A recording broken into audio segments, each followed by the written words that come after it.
not having any as well. It's not gay to shave your chest, though.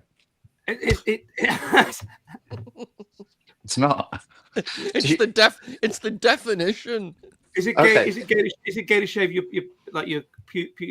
No. Of course it is. Do you Of course like it receiving oral sex? Do you like it? I'm saying that's for not- men. I'm saying for men. I'm talking about men here. Yes. Men. As a man, do you like receiving oral sex? What's that got to do with anything? Then you should remove your fucking pubic hair so it's not sticking in the girl's mouth. What's that got to do with you? That's not your problem. None of us ourselves, Richard. None of us fillet Richard, ourselves. get with the program. God. It's not going to affect me. If it's more enjoyable, they're more likely to do it more frequently. This is See, what we basic- should talk about on the show. Explain Basic this, psychology. Richard. Explain the notion of enjoyment to me. Some chaps have pubes right the way up their shaft. Are you saying they should be shaved off? No, this should be for Absolutely. the show. This should be live for the show.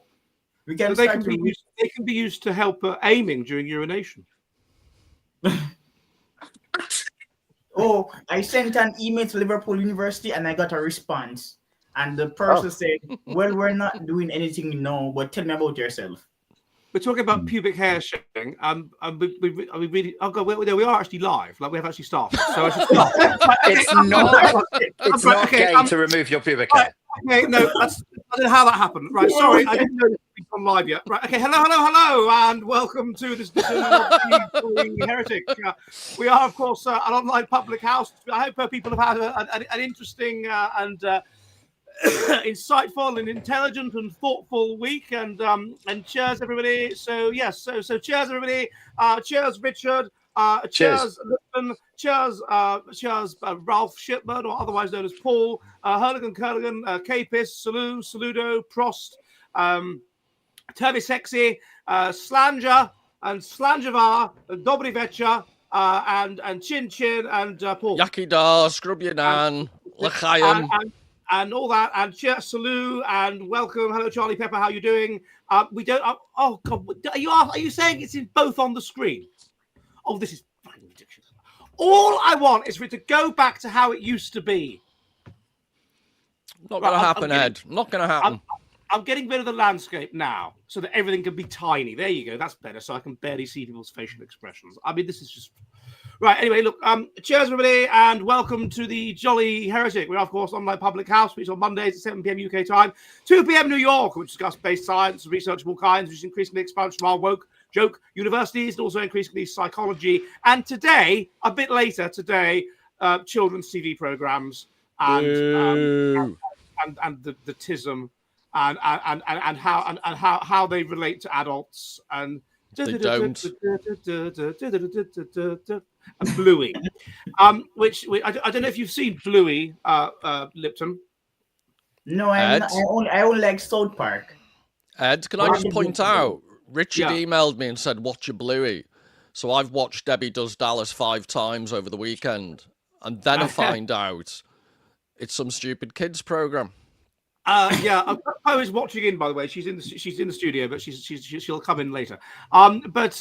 Before Paul just I like her book. I think the very concept of children's books and children's TV as being anything other than bollocks, which he was quite clear on.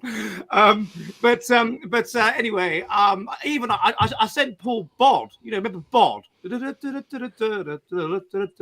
What did you precisely say, Ed? You said basically. It's religion. Basically, like religious worldview. That's what I said, right. isn't it? And never in the history of human writing has the word basically done such heavy lifting.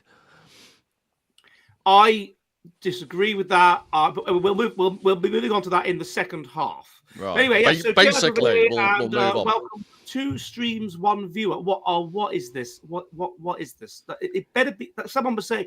A friend of mine was saying something about this last week as well. Like, just. If you're watching this, people in charge of StreamYard, just don't engage in change. There's no benefit, right? It was perfectly fine as it was.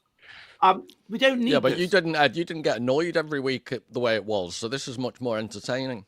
I suppose so. Yes, I suppose that there is a certain degree of fury. But anyway, cheers, everybody, and welcome to the Jolly Heretic. Now, as I say, we will be focusing on hello, Lord, go back, and how are you doing?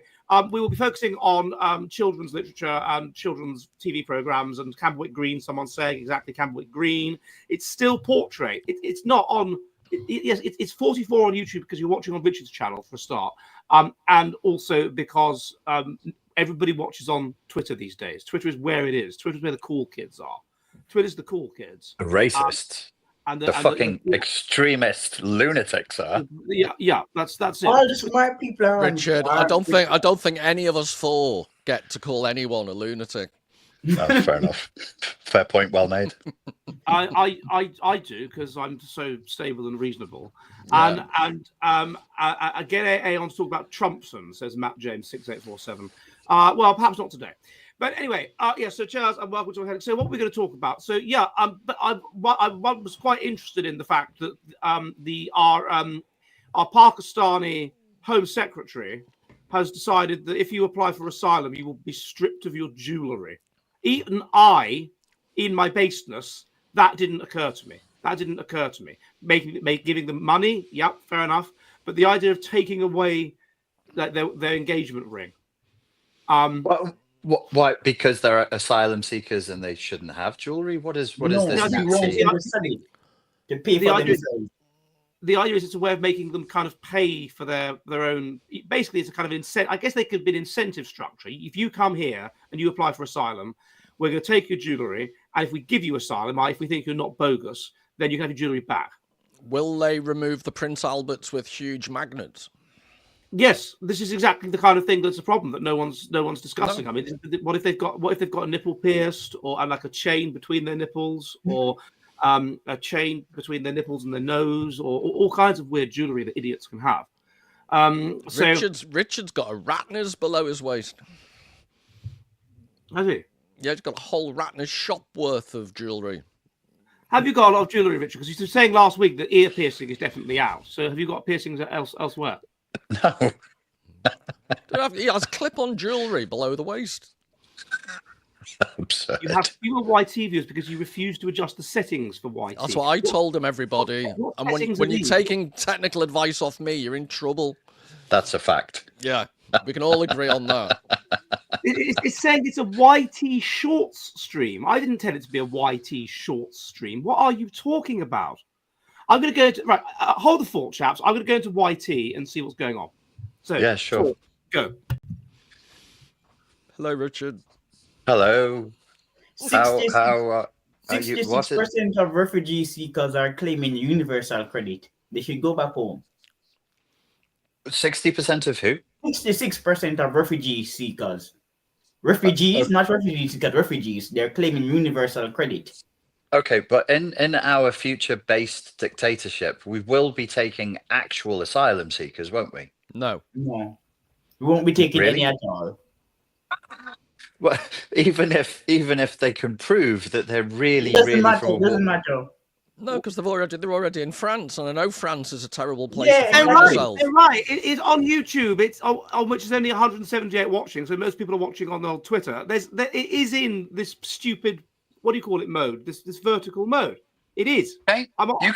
You can change it in your StreamYard, darling. But I didn't tell it to go in. I didn't tell it to go in. It doesn't matter. You need to change it, irrespective. It's a new system they have.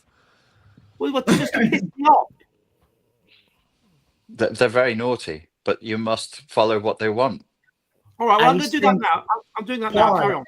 I sent Richard an article on reparations. Did you? And he liked it. He sent me the golden thumb. Yeah. That's the racially ambiguous yellow thumb to not cause offence to anybody. So no asylum seekers in the based future dictatorship. No, it's a simple policy. We won't help anyone, and if they come for asylum, we send them back home. Simple. To a war zone? Would you send them back? Even people live in war zones. Those countries are unstable. Richard, think it through. What war zone, apart from the Isle of Man, what war zone is the nearest country? Britain. So if you leave, maybe Syria, you could probably drive up in 2 days from Syria. No. My point is, if you're in a war zone, go to the nearest safe country, which will not be Britain. Oh, I see. Unless you're in the Isle of Man and the war breaks out, and perhaps you could argue you go to the mainland UK. The thing is, in Bosnia in 1992, there was the attempted removal of Bosnia as an entity by the Serbs and a little bit by the Croats for a while. And a lot of them fled to Sweden, and Sweden took them on. And I thought that was jolly decent of them. Yeah, and how did that work out, Richard? Well, they're integrated and well behaved. Yeah, and there's no rise in crime. There haven't been massive explosions in the middle of Stockholm where they never used to be. Shootouts every other weekend. That's a coincidence.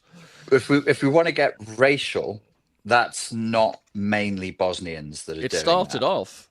Sweden went to the dogs after that initial influx. Yeah, let's put it this way: before the Bosnian War, right? Yeah. Do you think Stockholm was renowned as a centre of gang activity and violence? It was known as one of the safest places on God's green earth. Now, I'm absolutely bemused as to why it's not. I'm not. I know that there are. I don't want to name the other countries that are there. But there are other North Africans. Yes, sir. Yes, sir. Well, I found the problem. I think I've accidentally put it in the wrong mode. Yeah, and it won't let me change it now. It won't let me change it. It doesn't. We're talking about immigrants. Look, if you want to use immigrants to grow an economy, only recruit immigrants from Western Europe and sometimes China and Japan. Or South Korea. But other than Western Europe and the East Asians, immigrants are a disaster.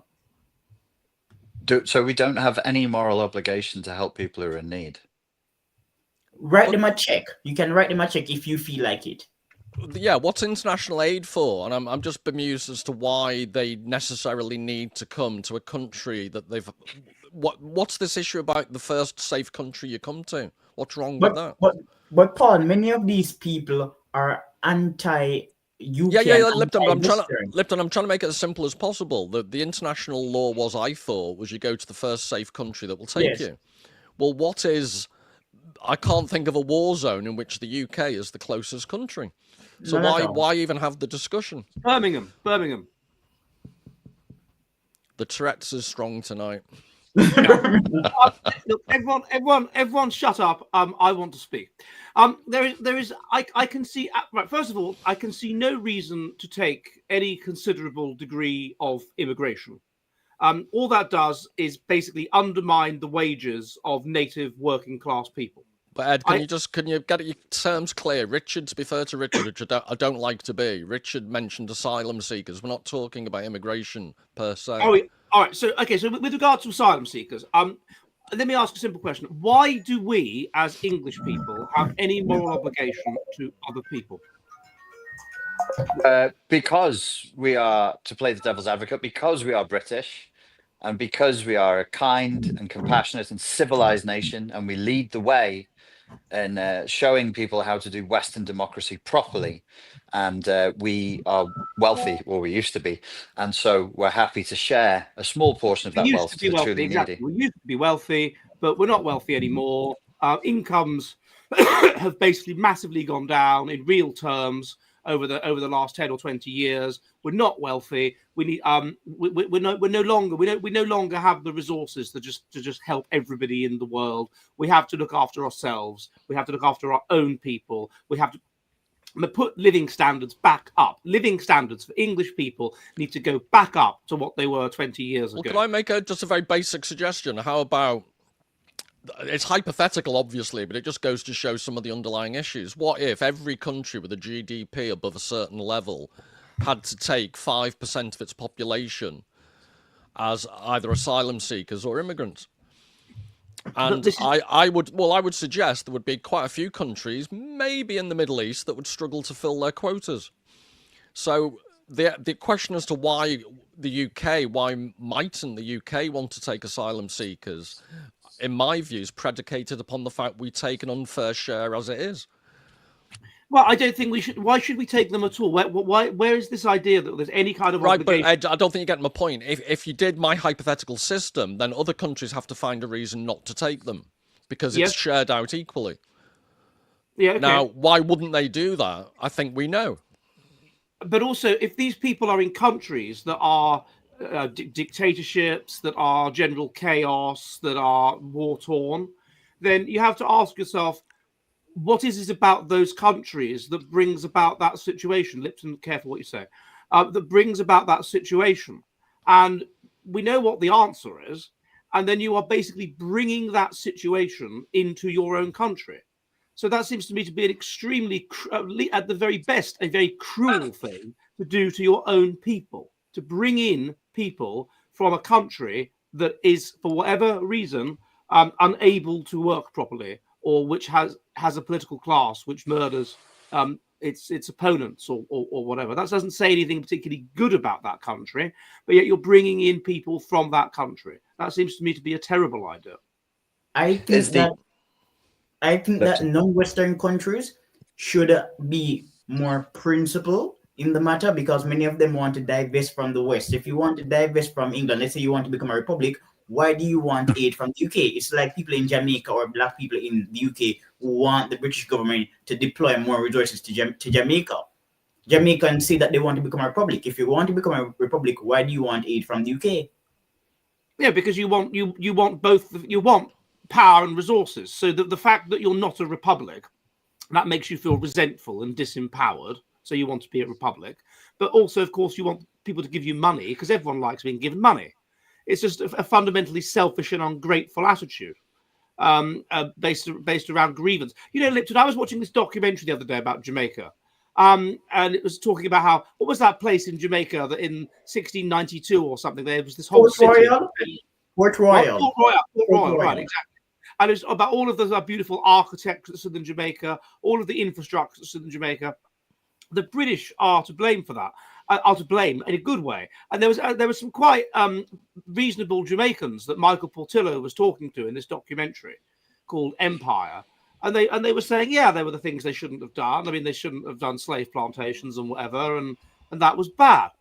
But overall, surely we wouldn't have all this if we hadn't been part of Britain. And you're like, exactly. So why on earth would you want to stop being part of Britain? Everything. No, but I want to make another point. Jamaica has the common law because of the English legacy. And when countries want to promote themselves as an investment destination, they sell the common law. Jamaica failed to exploit the British legacy, and we're hurting because of that. The Singaporeans were smart. Lee Kuan Yew sold Singapore as a common law destination, and it worked out well for Singapore. We wasted time in the 70s. Yeah, it worked out very well for Singapore. He just said, okay, we've done all this. We can govern ourselves better than the British govern us. That's what he concluded.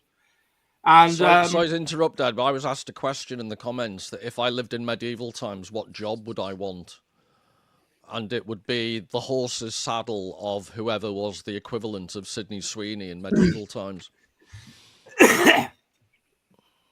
Yeah, so like Eleanor of Aquitaine or her or Lady Godiva. Yeah, I was going to say she'd be actually naked on top of the horse, wouldn't she?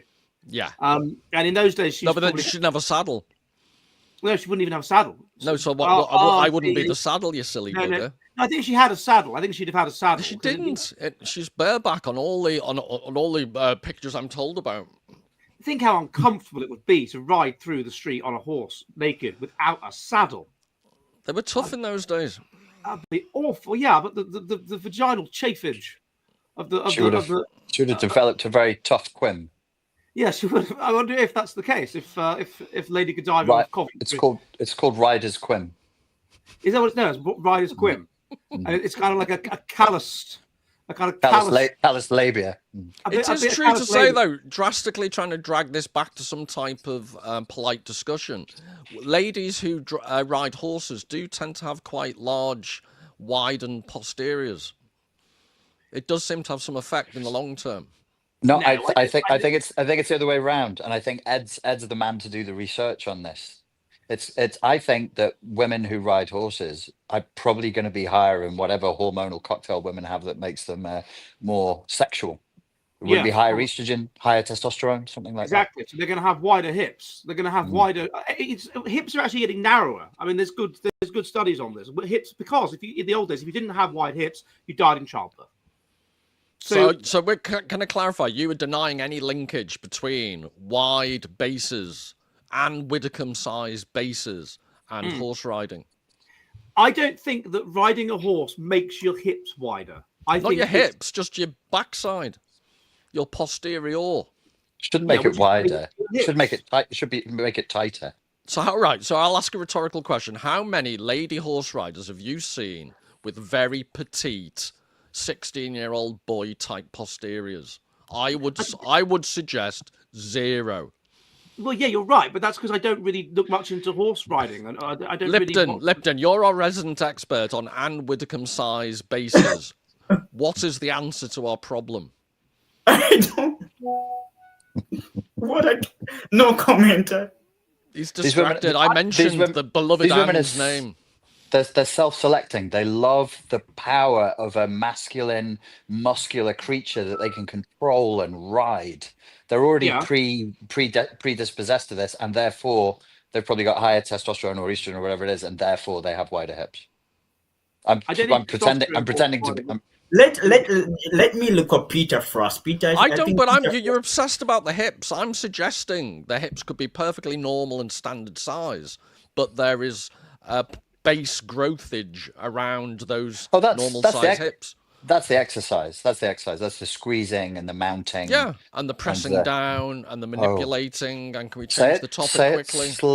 Slowly. I like the way you said pressing down.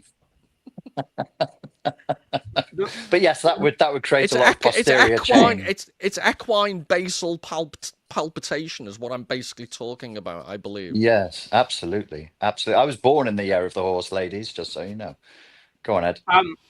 I thought Ed was frozen then. He was just miming. No, I'm concerned. It's various concerns of the TISM about all the new changes that have gone on. It's reducing the viewership. It's causing problems in the chat. There's currently 2 live streams on YouTube, 2, a vertical one and a horizontal one.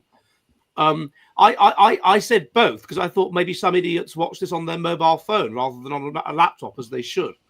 It turns out it's just got 2 YouTube streams that are separate and therefore are creating separate chats, and I can see both of them here, but they can't see each other. Paul, I have a secret for Paul. Paul, in Germany, a man got into trouble. Speak behind your hand, Lipton. Yes, that's how it works. Paul, in Germany, a man got into trouble for saying that bureaucrats are parasites. Oh dear. Well, yeah, we can't. With this thing, you can't trust Germans with free speech. You can't trust Germans with anything. Lipton, you know, if God designed the perfect anti-continuity announcer, I think you'd be in for the running. You've never helped with a segue in all the time we've been doing this. Lipton doesn't segue. We'll be talking about something interesting and intellectual. He'll just go punani pampers, punani. You know, that's not segueing, Lipton. That's just saying a Jamaican word for vagina. That's what that is. So it's not segueing. Whereas Richard or Darren, if he was here, he'd be very good at raising the level. If we're getting a bit off topic, he'd be like, guys, come on, let's just raise the level here. Yeah, Richard doesn't. Richard lowers the level. He started off this depraved discussion about nether regions.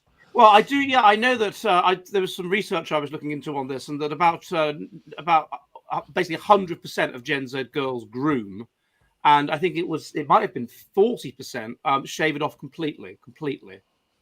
And then if you go back to when born in the 40s, it's completely no one shaves it off, and it's like only about 20% of them that even groom. I have noticed, Ed, that in recent years I've had to put more outlets in my basement. Is that right? Yeah. And now it's beginning to make sense why. Why is that? Because the electrical outlets were needed in my basement. I never thought about it before. No, in order to torture people or no. something. Oh God. Ed. So they could shave their privates, Ed. I was trying to link subtly with your point, Ed, but the tism tonight has driven you. I don't use an electric razor, you see. I wasn't saying that you did, you tosser. Explain to him, Richard. I haven't got the patience. I think he's having a bit of an emotional flashback over all this change and the multiple streams. Ed, if we all left the studio and then you changed it and then we all came back in, that might fix it. No, it won't let it change. It won't let it change while we're actually live. Yeah, so if we left, is what Richard just said. I'd have to shut down the live stream. Yes, and then we start again. A whole new live stream, and I can't bother to do that. I just know for next week. So if you're not going to do it, could you stop moaning about it being wrong this week? Because that's gone now. Wait, what does that mean? That's like saying, well, look, you can't. Well, no, do something about it or stop moaning. That's your binary choice. Or you can tism about it. Breaking news, Ed, breaking news. Anglican bishop shaken to the core by Home Secretary's asylum seeker comments. Literally shaken to her core. Well, like all of us are off. Yes, Anglican, let me see. Oh no, I don't see what's the problem with it. If you're going to, I think it's a lottery. If you're going to apply for asylum, you better make damn sure you're a genuine asylum seeker. By which I mean you have come from the first safe country. You're in absolute peril. I want you to be in fear of death, genuinely, in France. Like, the Right Reverend Dr. Anderson Jeremiah. We are scapegoating asylum seekers for the failures and political divisions caused by successive governments in the last 15 years. The failures of successive governments to address wealth inequality, funding for education, the cost of living, and the primary health care and infrastructure. No, we're not scapegoating them. No, we're not. A significant number of them, enough that people are aware of it, have shown behavior patterns that we don't particularly like. Like, I would think that if you come to someone else's country, and in particular, if you come there begging for them to help you, begging for them to take you in, begging for them to assist you, then you should be on your absolute best behavior. Like, you shouldn't just abide by the law like the locals do. You should be on absolute tip-top best behavior all the time. But Richard, you came up with the daft idea. We should help all asylum seekers. So what's your argument? Well, I was probably just being somewhat provocative. I did want to add to that, though. There's an elephant in the room here, and this isn't from me. This comes from the economy guy on the podcast of the Lotus Eaters, Ed, who you've spoken to. I said, why are we allowing it? And he said, no, we're actively encouraging it because in a failing economy, warm bodies, just more people props the economy up. No. And we were in trouble before COVID. During COVID, we got into massive amounts of debt. We basically have a zombie economy running, and we need more people inside the house to keep the engine running. No, I don't understand that. Because these people consume resources, and if these people consume more resources than they put in, then how can that possibly be good for the economy? I think the idea is on the calculation they actually don't consume more than they put in. That is worth having them here because it actually keeps the economy going. They're not positive taxpayers. Immigrants from third world countries are a drain on public resources in Europe and North America. They're not positive taxpayers. And secondly, government job creation programs do not stimulate economic growth. Tax credits to encourage companies to employ people don't stimulate growth either. Productivity, innovation, savings. That's the formula for growth. And also, you've got now this situation where I understand that over the last 20 years or something, the number of people that are claiming that being on the sick, essentially, and not working is kind of doubled or something. And you're now able to get off work, literally be signed off work, such that you can have more than unemployment benefit, just by basically saying you're a bit depressed. It's basically the Scouseification of the welfare system. It's disgraceful. Yeah, but even Scousers have a work ethic when it comes to dealing or calumny, Ed. Right, so I'm not so sure about that. I think it's the Scousers that have seen. We have a work ethic when it comes to defrauding the establishment. Yes, we work hard at it, but where's the other work ethic? But I don't see that. It's not. I'm going to defend my Scouse friends here. This is got any. I've got no. Not after that fucking North Korea video, you don't. He's gone to Liverpool, insulted everybody, and now he's blindly saying, "Oh, my Scouse friends." I did not insult the culture. I just pointed out the fact that they will say off camera all kinds of interesting and perceptive things about Liverpool, and then on camera, oh, it's great, it's all the spirit and the heart. You know, there's the only person that would say anything was Richard, the only person. Yet all these people say he's a woolly back, so he doesn't count. Yeah, he's not even really from Liverpool. He's from the posh bit. But even what is that? Bung? Who keeps doing that? Lipton or Paul? Somebody keeps making a noise. But Lipton, are you watching? Are you watching a webcam goal at the same time? Not at all. Or what's that ringing sound that I can hear? I don't know what you're talking about. It's the sound of somebody being paid. Are you paying someone? That is Anne Widdecombe's OnlyFans. That is, I know that sound.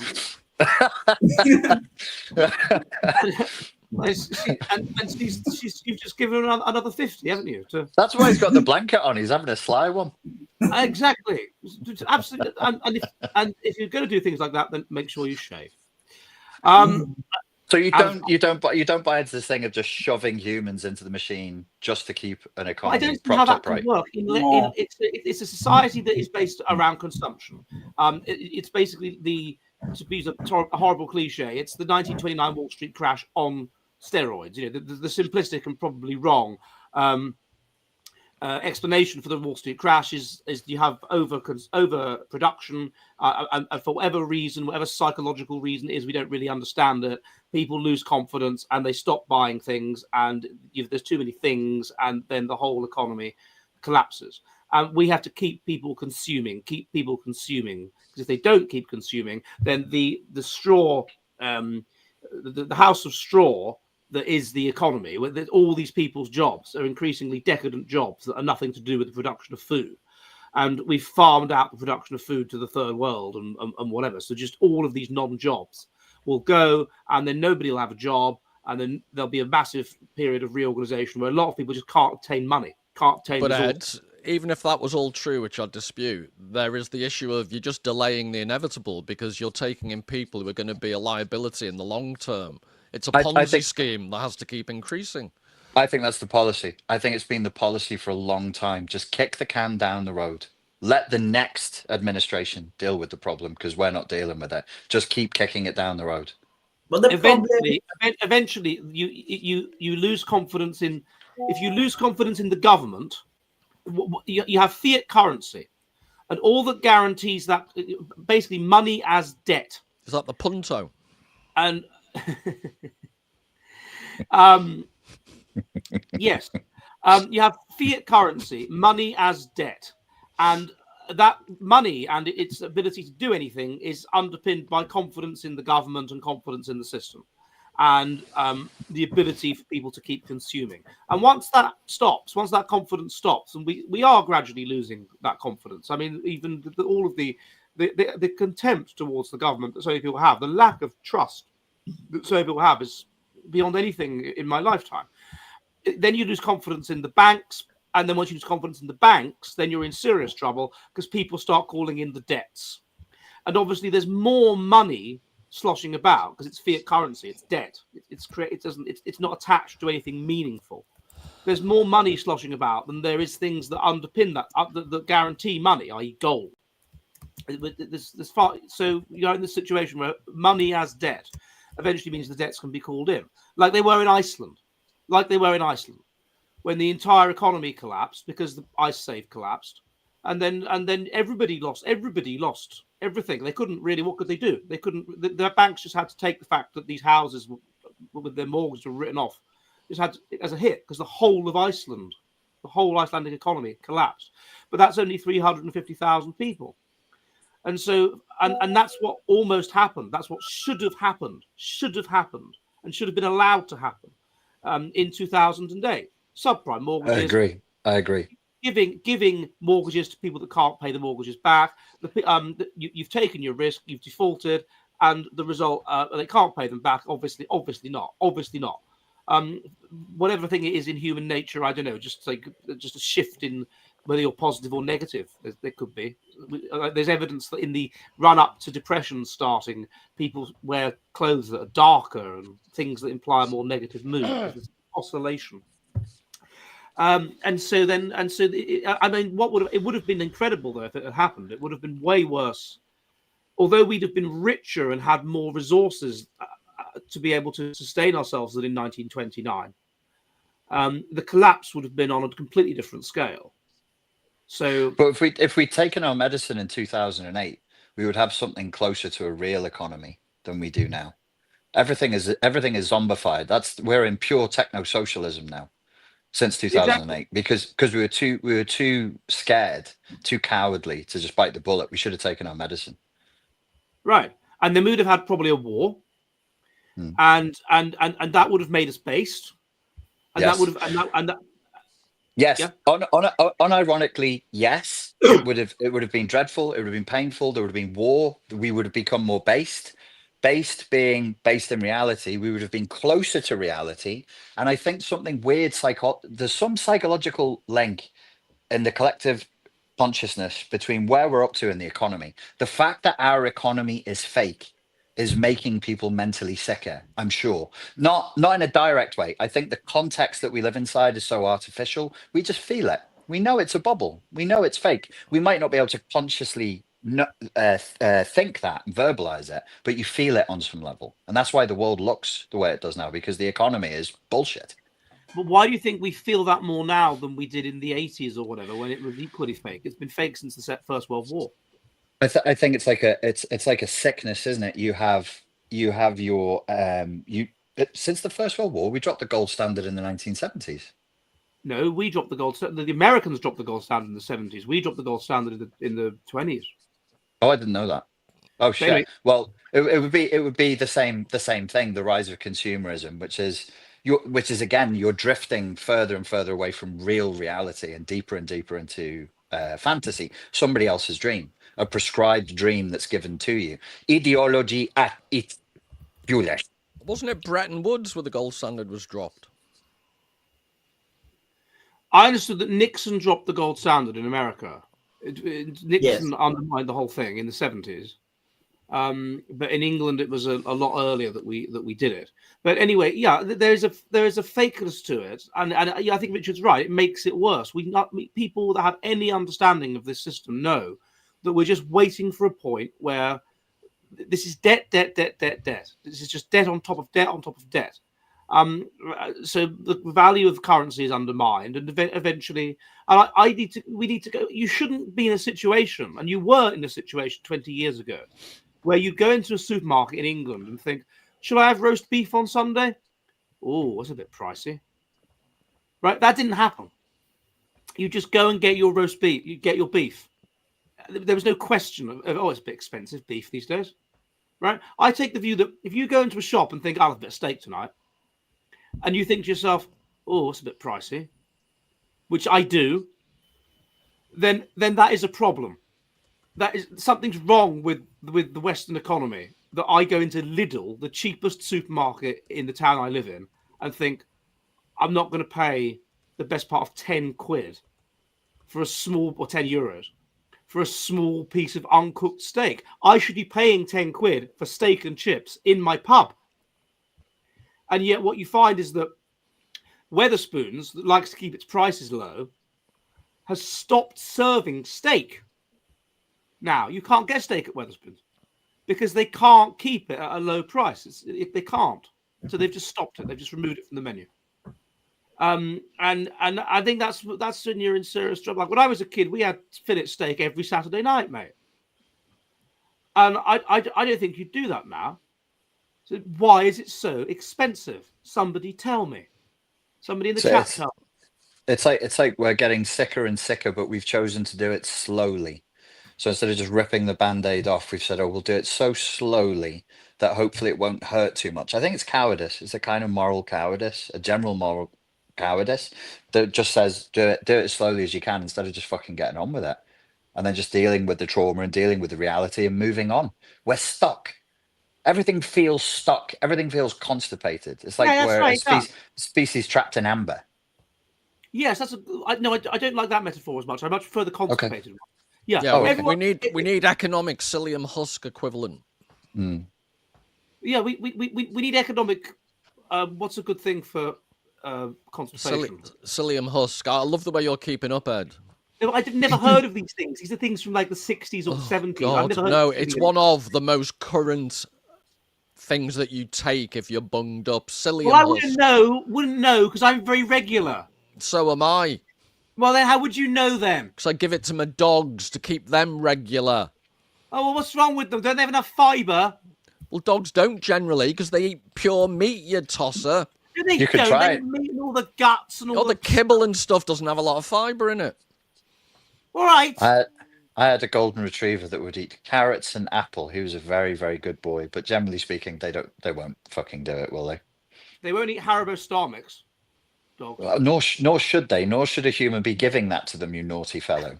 And also, I noticed that ducks, if you give ducks bread, they eat it. If you give them Haribo Star Mix, they'll dive under the water to get it, and then obviously they don't like it. Well, they're more intelligent than we are. They recognise that it's not food. They go, that's just coloured plastic. Exactly. Shove it up your arse, human. I'm holding out for the Tangfastic.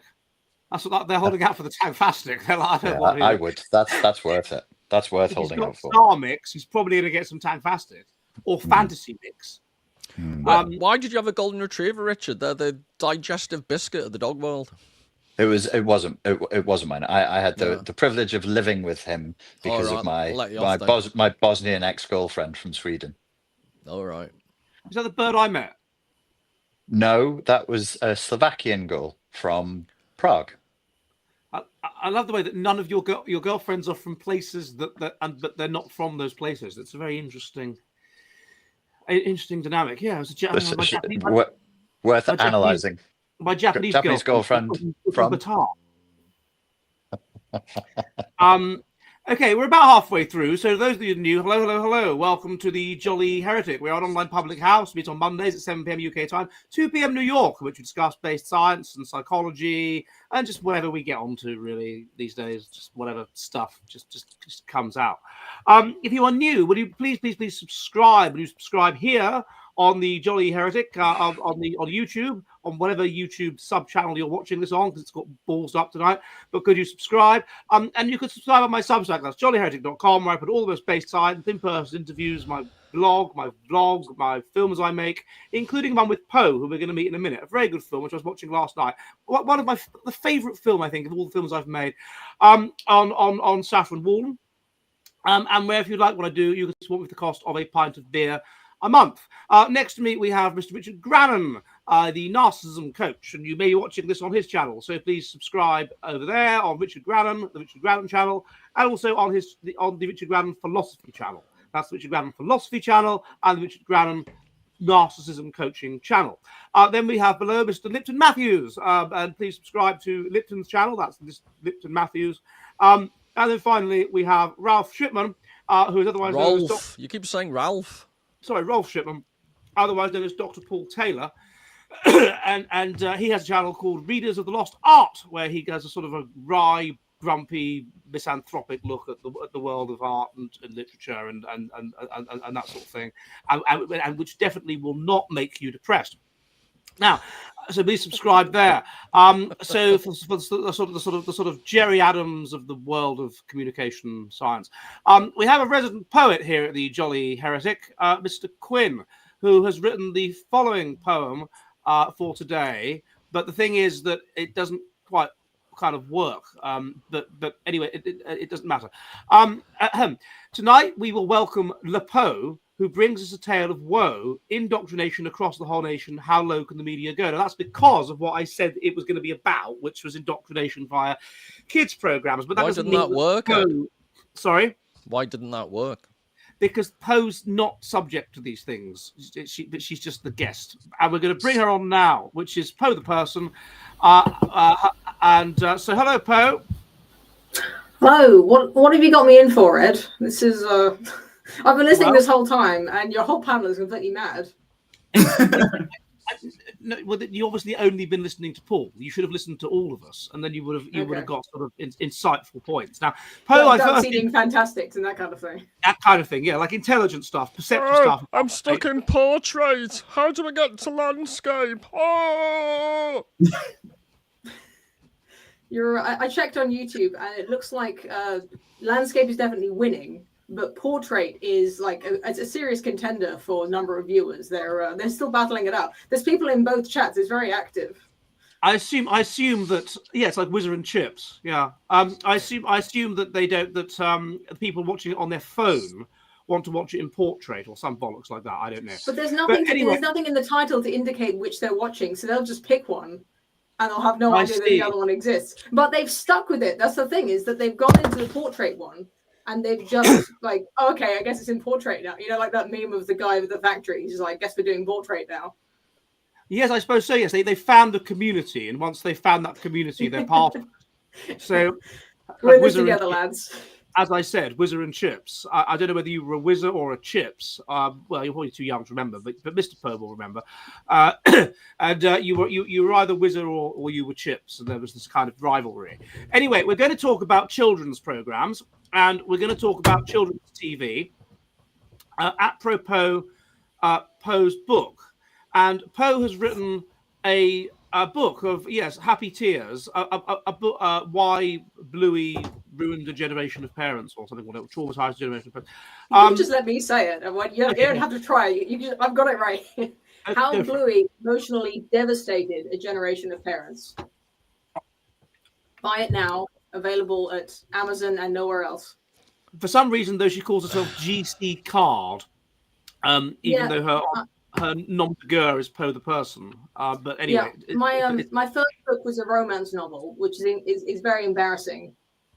So I came up with this nom de plume, so I wouldn't have to be associated. I try to be quite serious on YouTube, apart from now, of course. And writing a romance novel is quite embarrassing. But I figure, like, now that I've got a pen name, I might as well stick to that. Excellent. Okay, well, that's the book. Now, what the book is, the book is very much I would say it's one of the most niche books I've ever read. You read it? Because, yes, I have. Well, I've read. I have read it. Yeah, you read the bit that I sent. No, I read all of it. And indeed watched now a number of episodes of Bluey, and I do think it is very good. And I was watching just before I started the stream the Pass the Parcel episode. And I liked the way that, oh God, what was his name? Someone's dad. Lucky's dad. Lucky's dad. Yeah, Lucky's dad teaches them to cope with disappointment by having the proper. And he actually says, "Oh, it's not the 80s, mate." And I think they should have carried on with that. They should have said, "If you get upset when you don't get a present, you're going to get smacked." Like they should have carried on. The episode's only 7 minutes. But they should have made it full 80s. But that was very interesting, and they learn an important lesson, and they say, "I want Lucky's dad's rules. So we're going to have Lucky's dad's rules or not Lucky's dad's rules." And then Bingo copes, which is the younger sister, copes in a very mature way with what's going on. I do think it is a rather good, and certainly on a par with the original Peppa Pig. In terms of Richard, you've watched it as well, haven't you? Yes, Bluey. Yes. My sister's boys, my nephews, they love it. They love Bluey. And what are your thoughts on it? The stuff that I saw seemed fine. Seemed okay to me. Looks like good stuff, but I wasn't paying full attention. I was slightly on duty because the children would like stick forks in their eyes for fun and jump off the table. They're not just watching it; they're running around the room being. Yes, they are. They're being barbarians and thugs at the same time because they can't just sit and watch. They have to torture each other also. Yeah, I see. And for Poe, and I can't help but think it gets a bit tism-tastic, to be honest. This is one of the best things ever. This moves her to tears. This is like this. Look, it's not just me, all right. The whole book is about the fact that like lots of parents have said this. It's not just my weird autistic obsession. There are dozens of us, as autistic Arrested Development says. But talk to Paul, who thinks it's bollocks, right? No, Ed, I didn't think it was that good. So it's a bit like The Simpsons, where it's a show that children. I watched The Simpsons when I was about 10 years old, which ages me. But it's a show that you can understand as a 10-year-old, even though you're only really understanding about half of it. You're completely unaware that the adults are like enjoying the show as well for legitimate reasons. They're not just laughing at kids' jokes. It's a cartoon that's sort of visually stimulating for children, and it's got amazing soundtrack. But many of the episodes, not every single episode, but many episodes include actually quite profound observations about being an adult, being a parent, especially, and just sort of life and what it means to be happy and what it means to emotionally regulate when your kids are winding you up and that sort of thing. But it's not heavy-handed. It's a very light touch, and it's surprisingly subtle. But Poe, you did more than that. You claimed that it qualified as art. Yeah. How Why so? not? It's a cartoon. Are there no cartoons that qualify as art? Well, baby food is food, but I Yeah. wouldn't eat it because I've grown up. Yeah. Well, look, I'm not saying that that everyone should watch. I know that Bluey's not for everyone. I think it's very good for parents who have young children who want their children to watch cartoons because the children enjoy it and because you can just sort of sit them down and leave them to it. It's a very wholesome show that I wouldn't mind that children watching in another room. They're not going to pick up any bad morals. They're not going to be exposed to any sort of woke ideology. But it's also, if you do want to sit with them, and there is some research to suggest that when you watch cartoons with your child, it actually benefits them. Cartoons are basically like they're fast food for the brain. They're not actually doing them any good. But there is some research that suggests that if you're sitting with them and you can then sort of talk about the show with them and enjoy it together, then they do get some benefit of that. Just like spending time with an adult. Wouldn't the research show that you're actually better going out for a walk with them? Yeah, but parenting's not like that. It's like, obviously, if you could just dedicate your entire life to maximizing the development of your child, then you would do that. And some people do that. No, I just said but go we live for in a the real walk. world. I've got washing up in the sink. I've got laundry that needs folding, and sometimes I need a bit of help. So then you're not sat down with them. But you say That's it's not true. woke. You say it's not woke, right? But the dad is the dad is blue? Is a blue dog, but the mum is a brown dog. Well, they're both healers. They're both healer dogs. Right. I think if they were all the same color, you wouldn't really be able to tell the characters apart. So they got And one then big blue one, interestingly- one little and then blue one. Then Bingo is brown, and then obviously Blue is blue. So it's weird Yeah, how well, that happens. Well, with the litter of puppies, you'll often get different colorations within the same litter. The same way that you might have a brown-haired child and a blonde-haired child. All They right, could even okay. be fraternal twins. But even though I would say was the first episode the one where they go to the beach? No, Oh, but there is an episode where they go to the beach. Right, but so even in that, it's very movingly done. So she goes forward to show Mum a shell that she's found, and Mum has decided to go on a walk on her own because she wants time to herself because she's pissed off with the kids, basically. She's just pissed off. And that's obviously aimed at adults, that idea that she just wants the father to look after the father who is more extrovert and things to look after the kids because she's just pissed off and wants to be on her own. And she walks a very long way away. And then the Bluey comes across various obstacles like a pelican and a jellyfish and things like this that might hurt her, and she's scared. And then eventually the mum is really far away, and the dad is really far away.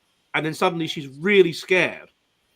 And then eventually Mum comes to the rescue by turning around. And I did think it was quite movingly done. And it did quite movingly and realistically portray how a child, however old she's supposed to be, 6 or whatever it is, would see the world. And I did think earlier when I was watching the Pass the Parcel episode, you have this reference to basically insane wokeness that I didn't even know about, which hasn't. Wait, you're calling the new Pass the Parcel rules woke? Well, what, that every child, that they don't stop it at random, and that every child gets to unwrap it and get a... Look, I'm not saying I condone it, but I don't think it's woke. That is woke. It's bad parenting. I'm not saying it's good. Like I don't think I don't think everything bad in the world is caused by wokeness. No. It's caused by wokeness, and wokeness promotes equality and harm avoidance as above all else, and that is promoting essentially equality and harm avoidance. Yeah. So it is woke, and the fact that one of the dads said to Lucky's dad, "Oh, it's not the 1980s, mate." was so fascinating because they know that it's going to be people that were born in the 80s or or 70s. No, I suppose 80s these days. That are realistically going to be parents when that was made. And it's a direct reference to that. I use this as an excuse. At my own child's birthday party, when we did pass the parcel, I did the old school rules, and I didn't look when I pressed the button, and it resulted in some children getting many sweets and some children getting none. I had to put something in each layer. I couldn't, I couldn't quite bring myself to leave the each layer completely empty. No, we had something in each layer in the early 80s. That's okay. That's But everybody Ed, gets a little something. Would you really get a smack at a friend's birthday party? I didn't grow up with the 80s. No, you didn't get. If you're misbehaving in someone else's house and your parents were there, would they hit you in front of someone else? I think they'd probably wait till you got home. No. Yeah. I think. Are you just making shit up, Ed? Given that you didn't grow up in the 80s. I did grow up I was born in 1980. He's 45. Right, so you were 4 in 1984. No, I was 4 in 1984. The end. That's what I just said. No, I don't recall kids being. In answer to your question, Poe, I don't ever recall being. Well, as someone who did live through it, Ed, yes, they did. At birthday parties. Teachers would smack you, or the parents would smack you, and your parents wouldn't automatically think that you were wrong to be smacked. Oh no, sure. But those things happened, and then they didn't happen, and everyone's mentally ill, and it's a shock as to why this has happened. No, I remember many times being at somebody else's house. Let's say I was 10 years old, and there was this girl whose house I used to go around, and the mother used to walk me to school. It was in the morning. I don't know what she was doing, like not brushing her teeth or something like this. And the mother just grabbed her and smacked the bottom a number of times in front of me. And that was about 1991. And that was just normal. That was normal. I'm just saying that I never remember anything like that at a birthday party. That's my. It's supposed to be a happy occasion. I think that might ruin the tone too much. I'm a private child smacker. I hope there's no one from the authorities watching this, but for disciplinary purposes, if you've been warned, but I wouldn't do it in front of another parent because it's, they might actually report me to the school if they saw me doing that. Yes. Yes, indeed. That beach episode, just one observation that I didn't actually have the bravery to put in the book. That beach episode confirms that Bluey's family is white coded. You ever heard this term? Where they're dogs, right? Like they're blue and orange dogs, but they're effectively white characters because they're voiced by white actors. But in that beach episode, they wear sunscreen, which is something that dark-skinned people typically don't do. So that confirms that they're a white family. Oh, I see. Good point. Yeah, I hadn't thought of that. You don't wear sunscreen, do you, Lipton? No, not at all. The only there's also an episode of Peppa Pig where she wears sunscreen too, actually. So it's also true of Peppa Pig. The only cartoon I like is South Park. But that's definitely aimed at adults. That's definitely not aimed at children. That's why I like it. But I did watch South Park as a child, though. Maybe not really small, but it is good. Blue was in South Park this week, actually. Was it? It's become such a phenomenon that it can even warrant its own sort of bit in South Park now. Okay. But yes, but Paul, you're not going to back down on the idea that basically Bluey is bollocks along with all children's telly. It's not bollocks. It's of its genre. The genre is bollocks, lobotomized stuff for children because they're children and don't know any better. But my problem is making it of any relevance to adults. It's like I've been on the train and you see adults reading Harry Potter. And there are two issues. Is it better they're reading Harry Potter than nothing at all? Or is it great they're reading Harry Potter? And to be honest, I prefer they didn't read anything than read something that's designed for teenagers and not adults. But the point is that they're thinking that adults are going to have to watch this because you're going to have to sit with your child and watch the bloody thing, right? So we may as well, and I think it's a very good idea. I did say of its genre, it's fine, but the difference then is Poe goes on to argue that she hadn't come across any convincing reasons why it shouldn't be considered good art.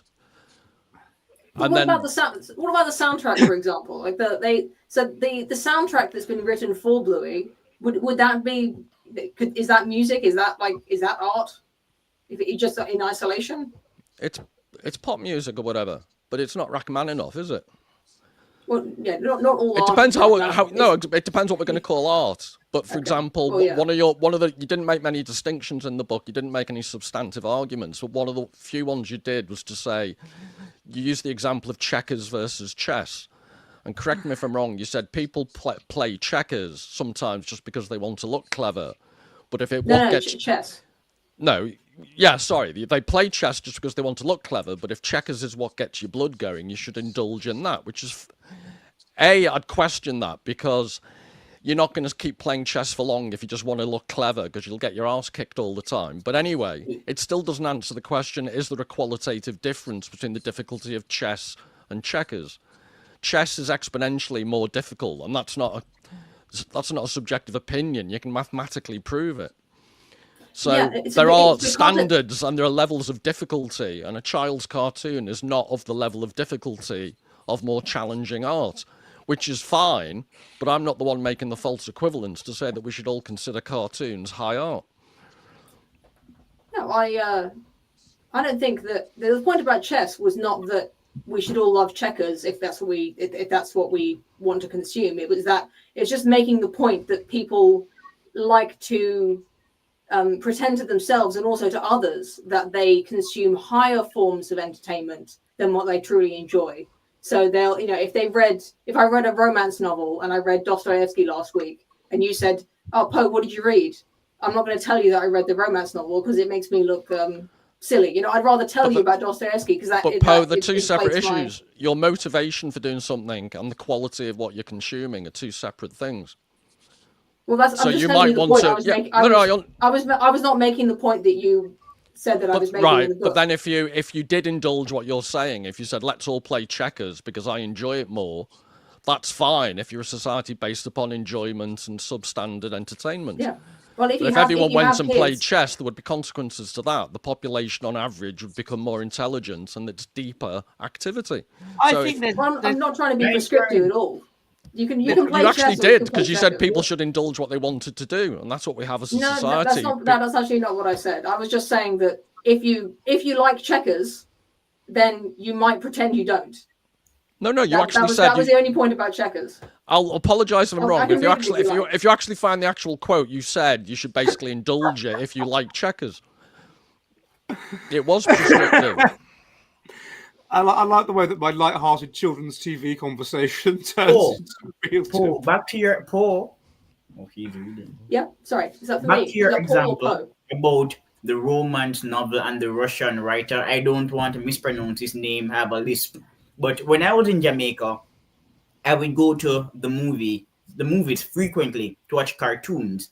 I opted to watch cartoons because cartoons are more dramatic than real shows. And because cartoons are so dramatic, there is a greater scope for philosophical exploration. Like Wreck-It Ralph, Bigfoot, those cartoons had some philosophical undertones. But a cartoon like Bluey, I don't think that it is philosophically rich based on what I was reading in the book. So you can read a romance novel that's silly, but also quite deep. But Bluey as a cartoon, you might like it, but it might not be that deep. Well, yeah, not every episode is that deep. I don't know. I guess it doesn't come across. And it's okay to like a show just because it's entertaining. So The Big Bang Theory, for example, I think it's funny and simple, and that's why I like it. It's not philosophical, it's not deep, it's just entertaining, and I watch it for entertainment purposes, and that's okay. Yeah, well, I think it's somewhere between Dostoevsky and Big Bang Theory. I wouldn't call I think some people would call Big Bang Theory art. I don't think I would, but it's quibbling about something. I don't really have a dog in that race. I don't really mind if people think it's art or it's not. But I can read the passage for you if you like, because it gives me an excuse to talk about the book more. Please do. It turns out that beliefs and opinions that we hold are not quite as straightforward as we might like to think. The things that we like and dislike influence how others see us and how we see ourselves. So we often adjust our opinions when speaking about them, with others, and even in the privacy of our own minds. For example, you might persuade yourself that you prefer chess over checkers because you know that intelligent people play chess, and you want to think of yourself as an intelligent person, and you want others to see you that way, even if playing checkers is what gets your blood pumping. By the same token, to speak of the artistic brilliance and emotional impact of a children's TV series can be embarrassing, as some people will consider it tantamount to a confession that you're on the intellectual and emotional level of a child. Ironically, this kind of snobbery is itself characteristic of immature or insecure people. I can continue, but I think there's nothing in there that says that you should watch more Bluey or play more checkers. No, the phrase blood pumping, what does that refer to? It's just enjoyment on a visceral level. Right, but if you find more visceral enjoyment playing checkers than chess, you're presupposing your own conclusions. To have your blood pumping more at checkers means you're intellectually, I'm trying to find a posh word for underdeveloped, but you're lacking in the intellectual ability to enjoy perhaps chess less more. than compared to someone who likes playing chess. The metaphor breaks down. I would have thought that blood pump. I mean, this is just a matter of Poe's writing style. Your blood doesn't pump with chess because you have to be careful and thoughtful and future oriented and planful. Have you never felt the thrill as you see your opponent making the move that you thought they were going to make, and you're in the side, you're going, yes, they're doing it. Okay, all right, perhaps. Yeah, Ed, you're wrong on that one. It's psychologically a very violent game, chess. There's one grandmaster, he's an English guy, I've forgotten his name for a second, but he said when he sat there, he actively imagined stabbing his opponent in the eye. And your blood does pump. It's they've done heart measurements of grandmasters playing. It's you're exhausted after a long game. All right, fair enough. I withdraw. But the key point I wanted to make is that about this is that first of all, I suppose only on this panel only two of us are parents, me and Poe, and first of all, it is true. You are left sitting with your kids. You have to. They want you to. They say, "Come watch you with me. Come watch you with me." Nigel Right? Shaw, yes, thank you. And when I was watching things like the Teletubbies with my daughter, I was like, "What the hell is this? Oh, this is so boring," you know. And there are a lot of examples of this, of things like, "What am I watching? This is a waste of. This is awful. I've just got to sit here and watch." He goes, "Oh," or whatever. God, this is awful. But then the first time. I was showing my daughter things from when I was a kid on YouTube when she was very young, and I was enjoying them just for nostalgic reasons. So things like, I got her into Button Moon. I don't know if anyone remembers that, right? Button Moon. Mm-hmm. I got her into Ivor the Engine. I got her into Bagpuss. And I deliberately shielded her from any this is like 2010, 2011, any modern English stuff. Because I just thought it's all going to be politically correct rubbish, isn't it? So I would just show her stuff from when I was a kid, and I liked it because it was from when I was a kid. But then when my mum sent me, and it wasn't Peppa Pig actually, it was Ben and Holly's Little Kingdom, which is made by the same chap that makes Peppa Pig. And I thought, as I watched it, God, there's some quite clever stuff in this. There's stuff in this that's evidently aimed at adults, and they do look at some quite interesting questions. Okay, it is a bit PC, you know. It's a medieval kingdom in which there's gnomes and some of them are brown, but some quite clever questions, and then interesting points and interesting satire of adult life. And then at the end of that DVD, there was an episode of Peppa Pig, which I'd never heard of, and then that just blew me away. Sorry, Paul. I was going to ask, as a crass Darwinist, would you have an explanation for why? Do you think this spate of mental illness and the mental fragility of children and teenagers, do you think there's any link whatsoever with the fact they are watching more screens, they are watching more cartoons, and they're not doing things they traditionally used to do? Yes. But here we are lauding cartoons.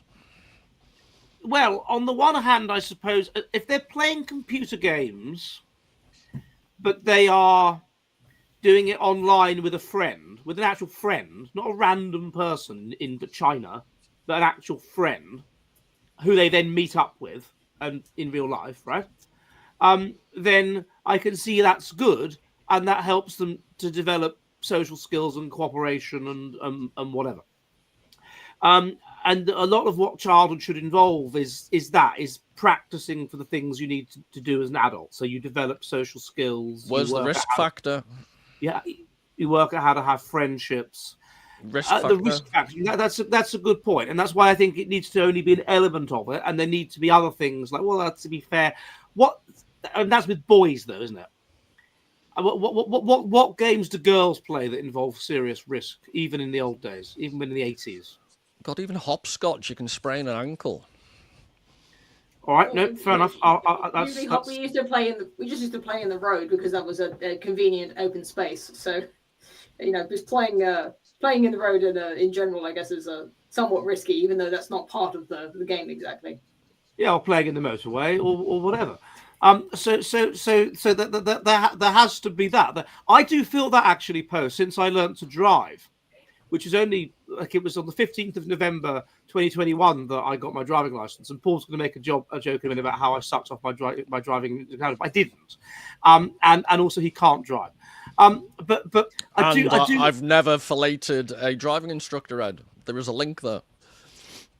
No, you haven't. But you did fillet your PhD external. You have passed your driving test. You did fillet your PhD external examiner. I mean, that you've admitted to.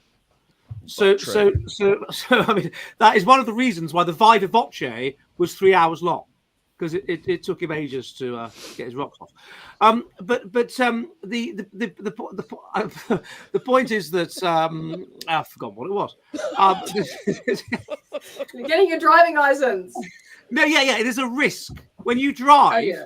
You're taking your life in your own hands all the time, yeah. Particularly when you're on the acceleration lane of a motorway. You're basically taking your life in your own hands. You're in your evolutionary match. You're acceleration lane. It's crazy to me that like driving is the most dangerous thing that you will do all day, like in your entire week. But it's one of the most relaxing things you'll do as well. Like something about like the movement and the the music, like the gentle sort of stimulation of engaging in driving. Or listening to music or whatever, it's extremely relaxing to the point that people do fall asleep at the wheel sometimes, which is kind of insane to me that something could be so dangerous, but once you know how to do it, can be done so automatically that it's akin to relaxation. Lipton, do you drive? No, I'm not interested in learning how to drive. Thank you, Lipton. Kindred spirit. No, that's the kind of thing one's parents should do, isn't it? Or servant. Or servant, or wife. Wife, chauffeur. I like the writing style of the book. I like the writing style of the book. Thank you. Yes. Where are you from? Australia or the UK? You're from the UK, right? Yeah. Okay. England. I prefer to call it England, but there are also pictures in the book. Yes. It's a picture book for adults.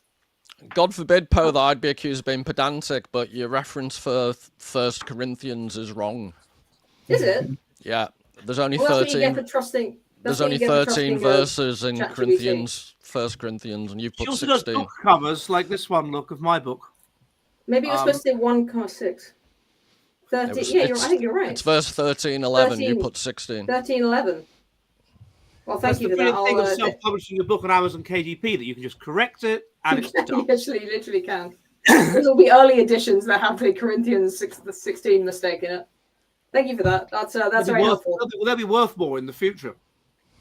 But no, it is an interesting change because if I think about, let's think about Poe's husband is my age, and she's told me that as a consequence, vicariously, she's had a kind of 1980s childhood because he's told her all about it and stuff like this. But I think that when we were kids, if we think about these things like no offense, Poe, but if your husband's Ed's age, he must be my age almost. That's quite an age difference. But it's not, because I was born 80. If I was born 80, Paul, and you're like 40 years old... You say that, but were you? Yes, I was. Anyway, go on. Sorry to interrupt. Yes. I was just going to say, did we have this thing they've done, which I think is a great innovation, which is they understand that we adults have to watch these things with the kids, and therefore they have things in it for us. And they have often quite deep things in it. and subtle things. And Poe was saying there's even a fan kind of idea that one of the characters in it has had a miscarriage. That's been confirmed by the creator. Yeah, it sounds very dark, but it's so light. It's such a light touch in the episode that you could easily watch the episode without getting that bit. The episode where one of the characters is infertile or heavily inclined to be infertile is much more obvious to the point where if you're watching it as an adult, you can't miss it. The miscarriage thing is so subtle that even a lot of adults watching wouldn't even consider it because it's such a dark subject matter to put in the episode. But it was the inspiration for the creator to put to make that episode, and so he sort of snuck it in very gently. So, is it secondary infertility that they suffer from in this, or primary infertility? Okay, so I actually don't know what that means, but it's not So confirmed you because can't have a baby. It's that you can't have a baby. That's primary infertility. Okay. Or secondary is you have a baby, then you want a second one. You can't have a second one. Oh, okay.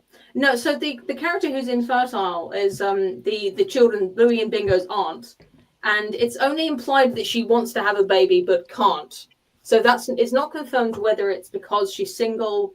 She could be gay. I don't know. She could have had a hysterectomy. Some kind of injury. It's obviously it's such a. It could also be as a cartoon character. She lacks a uterus. But it's not confirmed because to include details like that would just be too crass for the show, right? So you leave it up to the viewer's imagination. But she does later get pregnant, in a later episode. So it's implied that maybe she, it was a miracle, or IVF, or who knows. She was broke. Probably she was just broke at the time. Broke, yeah. I can't think though. From if you go back, if we look at the stuff that was in the 80s and the 70s, not in Button Moon, no.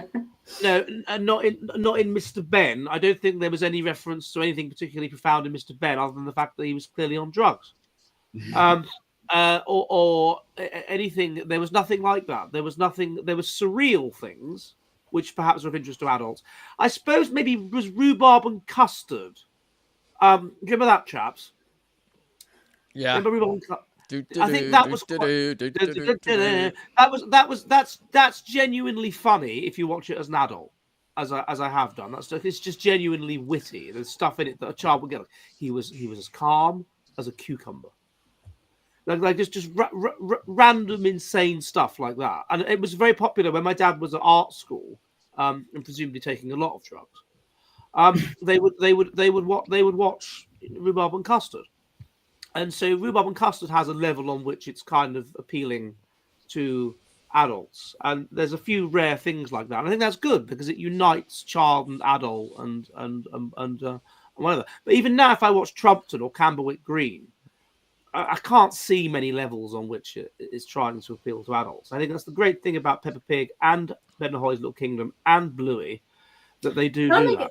Can I make one more point, which is that I occasionally watch television that's being produced now for adults, sitcoms or Emily in Paris, these TV shows, they're not better than Bluey. Like TV shows that are for adults.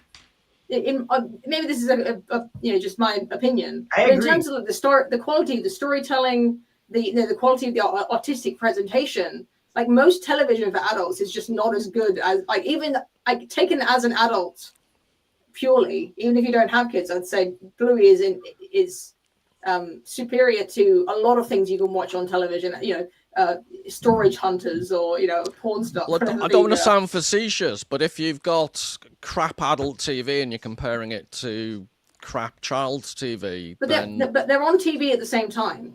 If you're there watching TV and you've got to choose something, I'm not saying it's I don't want to, just because I've written a book about it. I only wrote, the only reason I'm writing a book about this and not about a higher form of art is because nobody's written a book about this yet, about Bluey.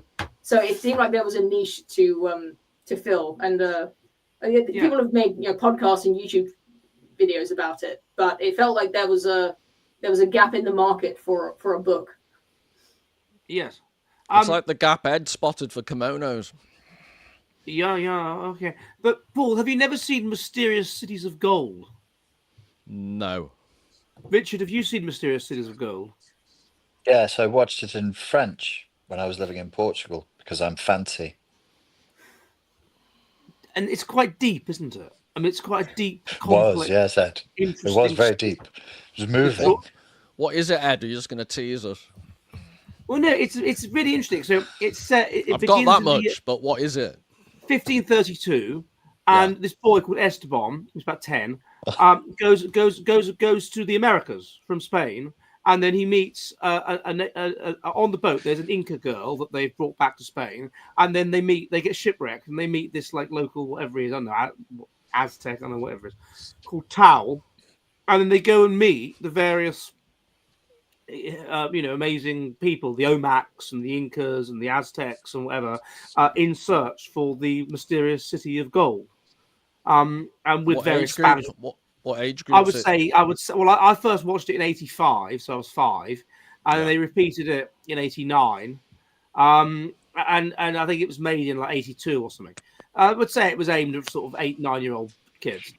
Yeah, so you're asking me why I didn't watch it in my 20s? Yeah. Oh, I've no idea, Ed. It sounds like I really missed out. You should. Well, what did you watch when you? What programs? What children's programs did you From watch? about the age of 7, Waiting for Godot, that type of stuff, Yeah. It's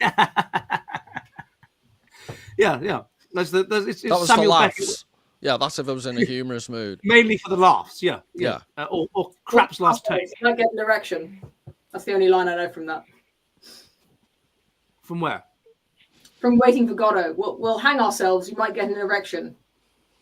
I've not seen it. Yeah, well, I was just trying to get your Rolf to think I'm I'm trying to elevate myself in his standing by proving that I know a No, sorry. You served to completely distract me. I was having images of Ed then, hung in a tree. Yeah, odd that, and they don't look at autofixia, autoerotica, whatever it's called in Bluey. Asphyxiation. No, they don't look at that in Bluey though. If they did, the reference must have been very oblique. Is there an episode where someone's unless dad... the name, Ed, unless the name is actually subtly alluding to in excess, hanging yourself from a colour you turn door. just before you come. The colour you turn just before you die. Yeah, Bluey. Yeah. So I think you're thinking onto something. You could write the follow-up book, Ed. I think I could certainly do one of those. Yeah, a fan theory where auto asphyxiation in a bestial context. Why is Bluey's dad blue? Yeah, and perhaps the reason is because he's auto asphyxia, whatever it's called. Whatever it's called. There's a bloody leading world exponent, Ed. You well know what it means. It's a choke and stroke. The most adult joke in Bluey is when this is dubious, but one of the characters says "See you next Thursday," which is the acronym CUNT. In Australian culture, "See you next Tuesday" is an unambiguous reference to the word "cunt," but "See you next Thursday" makes it a bit ambiguous to the point where it could just be they might have just been saying "See you next Thursday." I'm completely on the fence on this one. I haven't decided one way or the other whether I believe that they're saying the word "cunt" in Bluey. I'm absolutely certain that they are. I think that is. Congratulations! Now Ed can't keep this up on YouTube. No, it's only Evan Lipton's behaviour, which means I can't keep things up on YouTube. No, it's going to be fine. We've got 5 minutes left. Lipton's going to be a good boy. So I feel like such a baby, like spelling out, like spelling out a swear word, or saying like unalived, or whatever. If I'm going to say a word, I'll say it. I'm not going to like spell it like a baby. What was it though, Poe? What was it though? I know you've talked about it a bit in the book, but it seems to have obviously you've put a lot of effort into this, a lot of time into this. And I think you were telling me about it a couple of years ago, even. What is it? Do you think? Can you describe to us what is it about Bluey that has enraptured you so much? If I had to put it down to one thing, I'd say it's the music. I think it's been said that 90% of storytelling is music, and films like Conan the Barbarian that have the very, very basic stories and like kind of sub-adequate acting are massively elevated by having a good soundtrack. And I think Bluey is like some quite wholesome storytelling with some like quite nice visuals, but the music just like amps it up to a really good show, in my opinion. I don't know what the composer is doing next, but I'll be watching this composer's career more carefully than the writers, because I think he does a really good job with the show. And I say in the book, every episode has a unique soundtrack, which is not the norm in television, and least of all children's television. Like, they really bothered to make the effort for this stupid cartoon show, you know? Okay, but that wasn't when you said you basically just cried. Yeah. And well, tell me about that. It's as the creator Joe Brum said about why he thinks people cry watching Bluey, because it has become such a it's associated with the show so much that people are asking him, like, why do people cry watching this? And it's just because being a parent and having young kids at the moment, it's just so close to your heart. I'm actually, like, people think that I've got this kind of engineer autistic persona on YouTube that makes people think I'm like super reasonable and logical, even if I haven't given you that impression today. I'm sorry if you're meeting me for the first time. But I cry quite a lot, just generally. Like, that's I'm very easily touched by, you know, seeing human kindness, but especially emotive music, and just seeing parents enjoy time with their little kids. Having babies and infants and children, it's such a brief period of your life, but it's so intensely enjoyable while also being like a complete nightmare.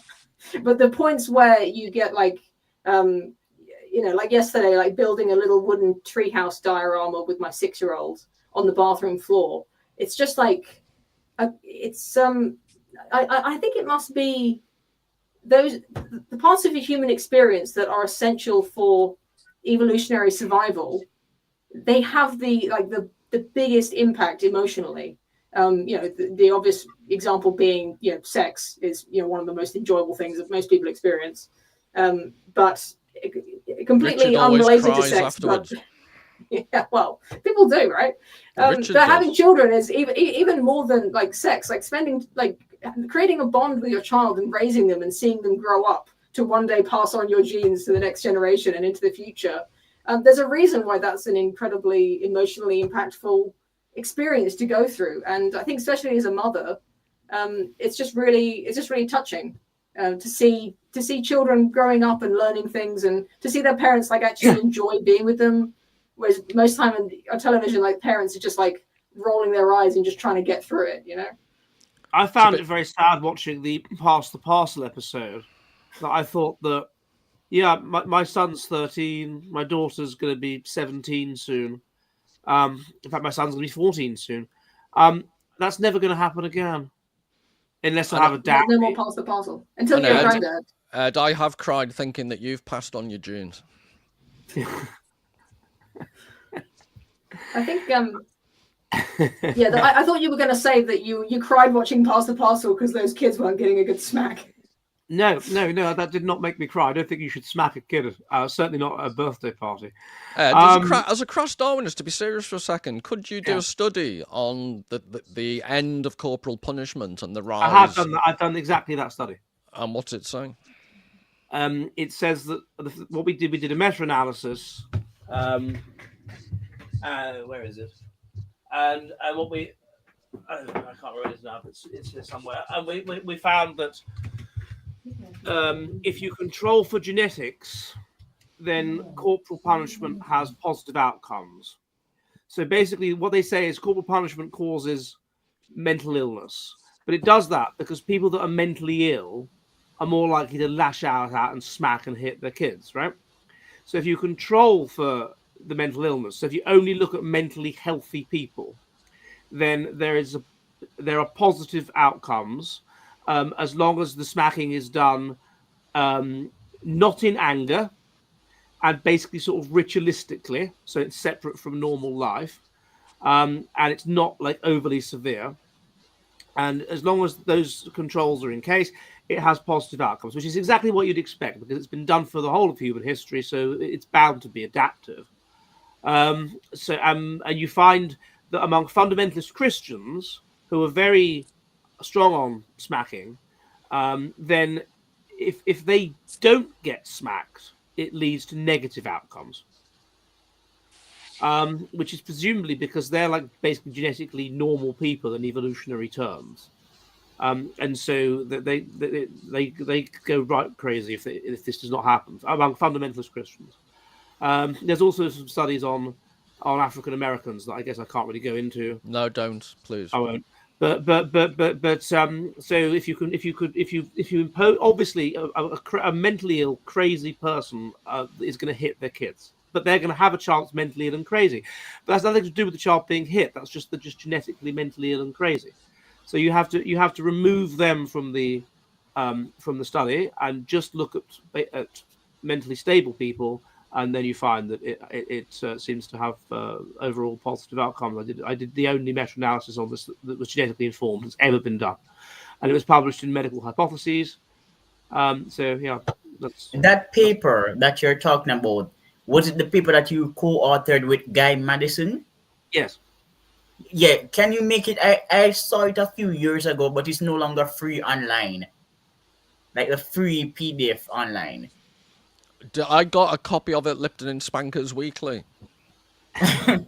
Now, I have to say that one of the weird things about that was that there was a peer reviewer of that paper, and I think I know who he is, and he's just obsessively into spanking is good, spanking is good, spanking is good, right? And that's not true. That's not true. It's only within certain conditions and certain circumstances. Why does that have to be ritualistic, Ed? I think I get the impression that it separates it from normal life, and the fact that it's of a sort of ritualistic nature kind of separates. It's like I love you, the parent loves you, and they're separating you from normal Candles, life. a mask, an altar. No, you put a smoking jacket on. You get the foot paddle. Like you know what I mean. No, but that would separate it from normal life because most normal people don't wear smoking jackets. Okay, fine. Everybody should hit their kids. I have it. No, Ed, I have it. I found it online. The free copy. I have it again. Spankers Weekly. No. Anyway, we've got some questions. So, first of all, we have Jonathan Shadow. He says, Ed, will you spank me, Ed? Did you know somebody? I'm not advocating it. I'm just telling you what. No, I've just put £10 in the super chat. Will you spank me? That's the question. Oh yes. So there is. There's a super chat from from Paul. Will you spank me till my bottom goes purple? No, Paul. Not until we're in Liverpool. Right now, Jonathan Shadow says, Ed, did you know somebody call you an owl? Somebody called me an owl. Okay, fair enough. I can't. What can I do about that? Thank you. And then Cameron Kirby says the default stream goes to portrait I've found. All right, well, good. So that seems to be okay. Anyway, so in wrapping up, if you are a parent, and I know most of you that watch my show are Gen Z and men, but frankly, if you're Gen Z, like let's say you're born in the year 2000, you should probably be thinking about being a parent by now. And certainly if you're born in the late 90s, you should probably be thinking about being a parent by now. So, I mean, get on with it. I was 28 when my daughter was born. So, come on, chaps. It's time to be a parent and then watch Bluey. And regard it as brilliant. And then buy Poe's book because you would like some detailed, thoughtful analysis of Bluey. So I think that's what we all have to do, chaps. So thank you very much for tuning in. And we will see you all next week. And by the way, I should emphasize that Poe has a channel, don't you, Poe? Yeah. I made a video today. She made a video today about what? Sydney Sweeney making this face. I've seen it on Twitter. The face. But Poe's best video, and I don't know if you've watched 12 Angry Men, is where she proves that the guy in 12 Angry Men, the criminal, the should have been executed.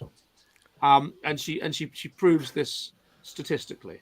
And it's quite hard to find. But if you Google Poe the person to a language, when you don't get it, you have to actually go into her page. Yeah. Okay. So the title of the title of the video is 12 Stupid Men. So if you search for that, you might have better success. But I'll take that note. I should be more descriptive with the description box because that does help the algorithm find it. What's the name of your channel? Your channel, Poe the person. Well, actually, I recently renamed it to Poe's Law, which also might make it hard to find. So I just fell out of love with my own channel name and changed it to Poe's Law. So, folks, if you put in Poe and stupid men, you will find her. It's a very good video. I watched it years ago. I don't know how I came across your work. Yeah, I don't know how I came across it, but it was a good video. Oh yeah, because your channel, you've been going way longer than me, haven't you, Poe? You've been on YouTube for ages. Really? I started in 2017. I thought that was about when you started too. No, I started 2019. Well, now it just seems like you're bragging that you've got a lot more followers than I have in such a shorter amount of time. He's a little YouTube whore. That's the difference. You've kept your self-respect. Ed hasn't. No, he'll do anything. He wears wigs. He does silly voices. He doesn't care. Yeah. No, I should do that too. Maybe I'll get some more views. I don't care, but if you subscribe to my channel and there's 1,700 of you watching, then please subscribe to Poe's channel and everybody else's. All right, thank you, chaps. We'll see you next week. Tally ho and goodbye. Goodbye. Super.